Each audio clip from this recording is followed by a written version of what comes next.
안녕하십니까? 오늘 함께 나눌 이야기는 상처난 자리에서 피어나는 언약 오직 은혜입니다. 특별히 창세기 29장에 기록된 야곱과 레아의 이야기 속에서 하나님의 시선을 발견하고자 합니다. 우리가 겪는 고난과 아픔 속에서도 변함없이 역사하시는 하나님의 은혜를 깊이 묵상하는 시간이 되기를 소망합니다. 속임수, 편애, 그리고 눈물과 경쟁으로 얼룩진 야곱의 가정은 처음부터 결코 반듯하지 않았습니다. 사랑은 있지만 상처가 남고 함께 살아가지만 외로운 복잡한 관계들이 뒤엉켜 있었습니다. 그러나 성경이 우리에게 분명히 보여주는 진리는 하나님의 언약이 인간의 건강한 관계나 좋은 조건에 좌우되는 것이 아니라는 점입니다. 오히려 깨어지고 상처 입은 자리에서도 멈추지 않고 역사하는 은혜를 통해 그 언약이 이어져 간다는 사실입니다. 이제 이야기의 첫 번째 부분, 속임수와 한계에 대해 살펴보겠습니다. 야곱은 사랑하는 라헬을 아내로 맞이하기 위해 7년이라는 긴 시간을 마치 하루처럼 일했습니다. 마침내 결혼식 날이 다가오자 그는 장인 라반에게 약속대로 아내를 달라고 요구합니다. 하지만 그날 밤 삼촌 라반의 치밀한 속임수가 시작됩니다. 라반의 치밀한 속임수 뒤에는 세 가지 문화적 배경이 자리하고 있었습니다. 첫째는 신부 몸값입니다. 돈 대신 7년이라는 야곱의 노동력을 담보로 잡아 라반은 야곱을 철저히 통제했습니다. 둘째는 7일간의 혼인 잔치입니다. 공개적으로 많은 사람을 모아 떠들썩하게 벌어진 잔치의 술기운은 야곱의 판단을 흐리게 만들었을 것입니다. 셋째이자 가장 결정적인 요소는 어두운 밤과 베일이었습니다. 고대 근동의 혼인 풍습을 악용하여 라반은 어둠과 베일을 이용해 라헬 대신 레아를 야곱에게 들여보낼 수 있었고 심지어 여종 실바까지 딸려보내는 대담한 속임수를 감행했습니다. 이어서 심은 대로 거두다라는 되갚음의 원리를 생각해봅시다. 남을 속이던 자가 결국 자신도 속임을 당하는 역설적인 상황이 벌어진 것입니다. 과거 야곱은 아버지 이삭과 형 에서를 철저히 속여 장자권을 가로챘습니다. 그리고 이제 그는 자신이 행했던 그 방식 그대로 타향에서 뼈아픈 상처로 되돌려받게 됩니다. 사람은 자기가 뿌린 것을 결국 거두게 된다는 성경의 진리가 야곱의 삶을 통해 죄의 무게를 깨닫게 합니다. 거짓은 언제나 교묘한 변명 뒤에 숨기 마련입니다. 라반은 겉으로는 우리 지방에서는 큰 딸보다 작은 딸을 먼저 시집보내는 법이 없다며 도덕적인 태도를 취했습니다. 하지만 그의 속마음은 야곱의 노동력을 7년 더 착취하기 위한 치밀하게 계획된 변명에 불과했습니다. 더욱 아이러니한 것은 형보다 앞서려 했던 야곱이 이제는 언니보다 아우를 먼저 줄 수 없다는 관습 앞에 가로막혔다는 점입니다. 거짓은 항상 이처럼 교묘한 관습과 우리라는 공동체의 핑계 뒤에 숨는다는 것을 보여줍니다. 이러한 상황 속에서 경쟁과 편애의 씨앗이 심기게 됩니다. 라헬을 얻기 위해 다시 7년을 일한 야곱은 결국 한 지붕 아래 두 아내 레아와 라헬 그리고 두 여종 실바와 비라가 모여 살게 되는 복잡한 가정을 이루게 됩니다. 성경은 그가 레아보다 라헬을 더 사랑하여라고 명확히 기록합니다.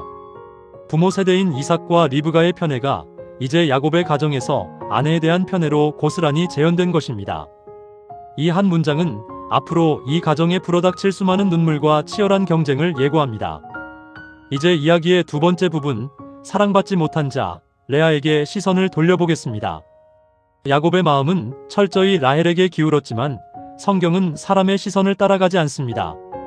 생명의 문을 쥐고 계신 하나님의 시선은 야곱에게 사랑받지 못해 미움받는 상태, 즉 비참함 속에 놓인 레아를 향해 있었습니다.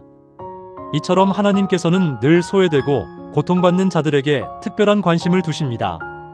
여기서 우리는 세상의 시선과 하나님의 시선이 얼마나 다른지 발견하게 됩니다. 야곱의 시선은 조건과 애정에 머물러 오직 라헬만을 편애하고 레아를 철저히 외면했습니다. 그러나 하나님의 시선은 긍휼과 주권에 있었습니다. 성경은 여호와께서 레아가 사랑받지 못함을 보시고 그의 태를 여셨으나 라고 기록하며 하나님의 자비와 주권이 얼마나 위대한지 보여줍니다. 생명과 은혜의 주권은 사람의 사랑이나 조건에 달려있지 않습니다.